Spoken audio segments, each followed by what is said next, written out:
Mobile user को पाई खुशी खबर टावर नथिले भी नेटवर्क आसीबो। मोबाइल यूजर को मोदी सरकार बड़ भेटी। वर्तमान जियो एयरटेल एवं बीएसएनएल यूजर मात्र 20 टंकारे 30 दिनर वैधता पाइबे। मोबाइल फोन रो नेटवर्क मध्य अचानक गायब हेबो नाही। आसंतु जानिबा सरकार एथिपाई कौन व्यवस्था करिसंती। एपरी स्थिति को एड़ाई पारिबे यूजर। एथिपाई आपणकु अति कम रे 20 टंका आपणक अकाउंट रे रखिबाकू पड़िबो।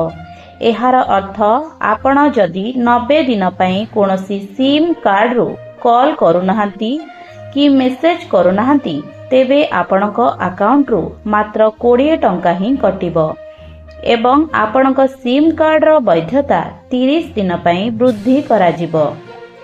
एहा परे आगामी 30 दिन परे पुणी 20 टंका कटाजिबो एवं वैधता वृद्धि पाइबो। जे पर्यंत आपणक अकाउंट रे टंका अछि एही प्रक्रिया जारी रहिबो। एहार अर्थ हेउची आपण आपणकर सेकेंडरी सिम कार्ड को मासिक 20 टंका खर्च रे सक्रिय रखि परिबे। जदि आपणक अकाउंट रे कोनोसी बैलेंस नाही तेबे आपणको 15 दिन ग्रेस पीरियड मध्य मिलिबो।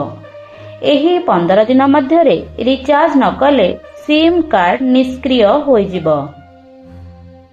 ट्राई रो एही नियम नुआ नुहे।